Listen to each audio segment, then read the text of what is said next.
फूफी के बेटे हैं क्या? ऑब्वियसली है, सबको ही है। उनके घर में घुसो कोई बात नहीं, उनके लेकिन मुसलमान होना चाहिए। अगर वो तमाम जो हेड ऑफ द स्टेट्स है दुनिया में, अगर उनको और या उनके बच्चों को, उनके रिलेटिव्स को इसी तरह जिंदा लटका लटका कर ये इस्लामिक लोग जलाना शुरू करे, तब एक्शन होगा क्या? बांग्लादेश में केवल जो है आपको ये जिंदा नहीं जलाया जा रहा, तमाम हिंदू और क्रिश्चियंस और जो ये है आपको बुद्धिस्ट और सिख जैन जितने भी लोग टूटे हुए वहाँ, उनके प्रॉपर्टी को, दुकानों को भी लूट लिया गया। उसमें करीब कई ऐसे आयत्स हैं जिसको वर्सेज कहते हैं, जिसमें साफ साफ लिखा हुआ है कि जो नॉन मुस्लिम है, जो काफिर्स है, अगर वो अल्लाह के आयतों के इशारे से नहीं चलते हैं, इस्लाम कबूल नहीं करते हैं, तो आप उनको जिंदा जला दो। जो मजहब के आधार पर जब भारत का 1947 में विभाजन हो ही चुका था, तो फिर मजहबी आधार में डबल मजहबी आधार, फिर मुस्लिमों के दो भाग में बांटने का क्या वजह था? बांग्लादेश सरकार को जो है अब हाथों में चूड़ियां पहन लेनी चाहिए या फिर हथकड़ियां डाल लेनी चाहिए, क्योंकि बांग्लादेश के अंदर जिस तरीके से अल्पसंख्यक रहते हैं, ना ही तो उनकी वो हिफाजत कर पा रहे हैं, ना ही तो उन्हें बचा पा रहे हैं। लगातार अल्पसंख्यकों पर हो रहे हमले को लेकर सवाल उठाए जा रहे हैं कि आखिर 15 दिन के अंदर 4 हिंदुओं पर बांग्लादेश के अंदर हमला हो जाता है, जिंदा जला दिया जाता है, मार दिया जाता है, और फिर भी जो है सरकारें मौन है, बांग्लादेश के पुलिस प्रशासन चुप है। और ये कहीं ना कहीं अब बड़े बड़े इसमें लोग जो है सवाल उठा रहे कि क्या इसके पीछे कोई ना कोई राजनीतिक वजह है, या फिर मकसद एक ही कि बांग्लादेश से जो है हिंदुओं को प्रताड़ित कर कर उन्हें कहीं ना कहीं भगाया जाए। नमस्कार, आप देख रहे हैं पॉलिटिकल विवाद और मेरा नाम है विनायक कुमार। इन तमाम मुद्दों पर बातचीत करने के लिए इस वक्त हमारे साथ सुप्रीम कोर्ट के अधिवक्ता ध्रुव कुमार जी है, जुड़ेंगे, बातचीत करेंगे। ध्रुव जी, किस तरह देख रहे हैं सर 15 दिन के अंदर 4 हिंदुओं की मौत? देखिए, बांग्लादेश की जो अभी स्थिति, गंभीर स्थिति बनी हुई है, उस पर मैं ये कहना चाहूंगा कि सरकार जो शांत बैठी है, पूरी दुनिया की सरकारों से मैं अपील करना चाहता हूँ, ये कोई बांग्लादेश का, हिंदुओं का, माइनॉरिटीज का इश्यूज नहीं है। पूरी दुनिया में आप देख रहे हैं कि ये मुस्लिम कौम जहां भी फैले हैं, इस्लामिक कौम जहां भी फैले हुए हैं, पूरी दुनिया की नाकों में तबाही कर दिए हैं, समझे। और खास कर जिस जो कांग्रेस के, नेहरू और इंदिरा के कुकर्मों के द्वारा जो पाकिस्तान अलग किया गया और फिर पाकिस्तान को काट कर जो बांग्लादेश अलग कर गया, उनकी बेटी इंदिरा के द्वारा, उन दोनों ने दो एबॉर्शन किया भारत के साथ, और जो भारत को जो एक लहूलुहान किया, पहले भी लाखों करोड़ों लोगों का लहूलुहान किया, उसके बाद बांग्लादेश के नाम पर लहूलुहान किया।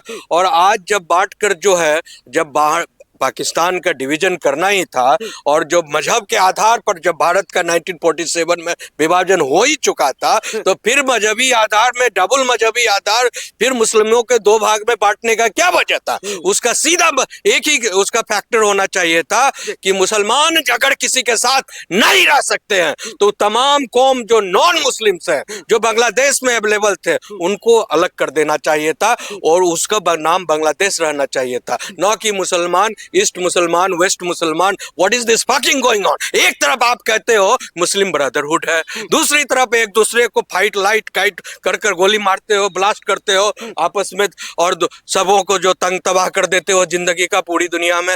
ऐसे कौम को लात मारते हुए यूनाइटेड नेशन को जो है आगे आना चाहिए।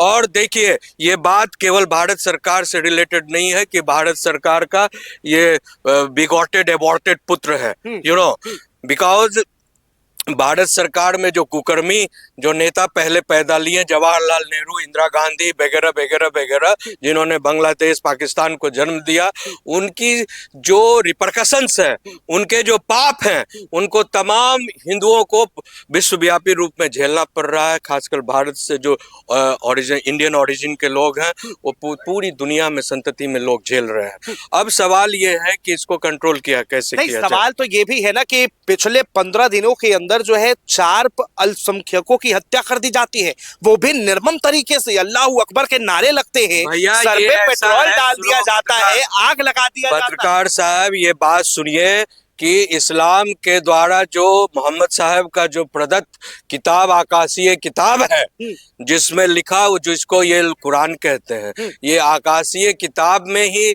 आप डिफरेंट वर्सेज पढ़ लीजिए, समझे।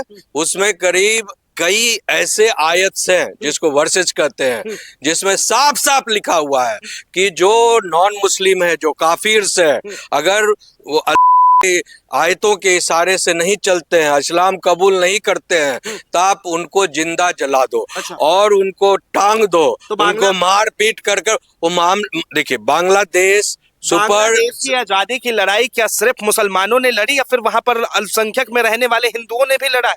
देखिए, ये कोई हिंदू और मुसलमान की लड़ाई नहीं है, ये काफिर और गैर काफिर की लड़ाई है। अच्छा। समझे? पूरी दुनिया में चल रहा है, सिर्फ बांग्लादेश में नहीं चल रहा है। ठीक है ना?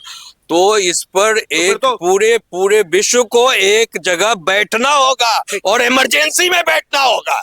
ये कोई नहीं कि हाँ भाई गोलमेज कॉन्फ्रेंस बनाएंगे, उनको फैक्स भेजेंगे, उनको ईमेल भेजेंगे, उनको फोन करेंगे, हाँ जी मोदी जी, हाँ जी कू जी, हाँ जी डोनाल्ड ट्रंप जी, हाँ जी दिस जी डैट जी, ये नहीं चलने वाला है।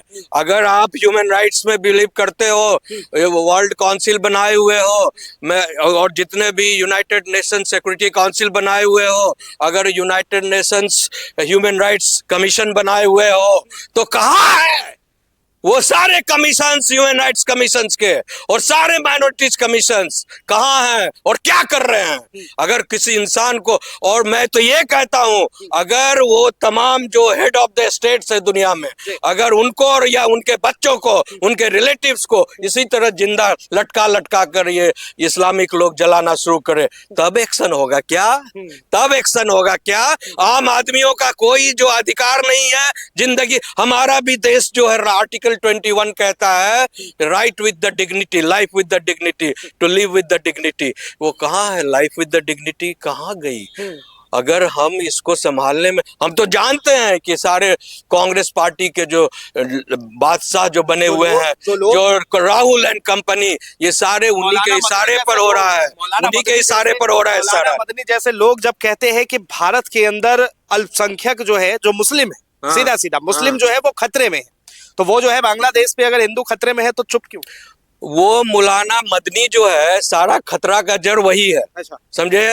ये ऐसे लोग जो इस तरह की वाक्या करते हैं, भाषण देते हैं, वो सारे जड़ों का सरगना यही है। और इसके जो बाप जो है राहुल गांधी, वो राहुल विंसी एंड पूरा फैमिली जो है, वो सारा पैसा जो है वो का एक ही मकसद है, बाय हुक और बाय क्रुक जो है भारत सरकार को डिस्टर्ब करो, समझे? और इस पर जो है राज्य स्थापित करो। और सुनिए क्यों ऐसा कर रहा है? अच्छा। ये पहले बाउंड्री तैयारी कर रहा है, जैसे नेपाल में बाउंड्री तैयारी किया, वहां पर ये कर तहलका मचाकर रेंजेंजी के नाम पर, उसके बाद बांग्लादेश में लगातार कर रहा है, उसके पहले पाकिस्तान एंड और जगह किया। इसका एक ही मकसद है कि कह रहा है कि ट्रेलर देखो, ट्रेलर देखो, ट्रेलर देखो, ओ हिंदुओं ट्रेलर देखो, ट्रेलर देखो, यही तुम्हारे। और साथ ही साथ जो है यहाँ के मुसलमानों को, हिंदुओं को, सबको इंसाइट कर रहा है। यहाँ जो दलाल और फिर के प्रस्त जो सो कॉल्ड हिंदूज हैं, सेकुलरिस्ट हैं, उनको भी तैयार कर रहा है। और मुसलमान जो पाकिस्तान से, बांग्लादेश से, रोहिंग्या सब जो बसे हुए हैं, सबको गोल मटोल कर रहा है कि देखो अब वो समय आ गया, सरकार जो एनआरसी करने जा रही है, सरकार जो एसआईआर कर तुमको निकाल रही है, आइडेंटिफाई कर रही है, तो क्यों नहीं अभी कर दो, सारा कहानी अभी फिनिश कर दो। भारत का जो है दस्तावेज बंद करो, यहाँ पर इस्लामीकरण का सवाल तो ये भी उठता है ना कि अपनों से हलाला करवाने वाली वो मुस्लिम नेता वो कहाँ है? वो आज क्यों नहीं बांग्लादेश? काहे को आएंगे? वो तो उन्हीं के एजेंट है, उन्हीं के स्पोक्समैन है। अच्छा। हाँ, उन्हीं के ना स्पोक्स पर्सन है, तो वो क्यों आएंगे? आपको तो उनका विजन, रीजन, टारगेट है, मिशन है, विजन है, उसी के अनुसार सारा काम हो गया। तो उनके मुंह में तो दही जमना है, वो तो वाजिब है। के लिए झंडा किसने उठाया? अरे भैया, तो वो तो उनके ब्रदरहुड है ना। मुस्लिम ब्रदरहुड का नारा किसका है? जो फ्रॉड नारा है, खाला और फूफी के बेटे हैं क्या? ऑब्वियसली है, सबको ही है। उनके घर में घुसो कोई बात नहीं, उनके लेकिन मुसलमान होना चाहिए। अच्छा। समझे ना? आप हिंदू जाएंगे तो आपका सर तीन से जुदा होगा। हिंदू होगा, सिख होगा, क्रिश्चियन होगा, बांग्लादेश में रहेगा, वो मारा जाएगा, मारा जाएगा, मारा जाएगा, मारा जाएगा। और इसका इंश्योरेंस न सरकार देने वाली है। इसीलिए मैं कह रहा हूँ, बार बार कह रहा हूँ, और मैं आपको एक बात कह रहा हूँ कि मैं विद इन वीक जो है हम लोग की बड़ी तैयारी चल रही है। हम लोग यूनाइटेड नेशंस का जो है दिल्ली में जो ऑफिस है उस पर हम लोग धरना प्रदर्शन करने जा रहे हैं, बड़ा प्रोटेस्ट करने जा रहे हैं कि why United Nation is keeping silence over this issue. You know, this is a very grievous issue where the gross human rights violation is happening every day. और जो है जो परपिट्रेटर्स जो हैं इसके खिलाफ कोई एक्शन नहीं हो रहा है।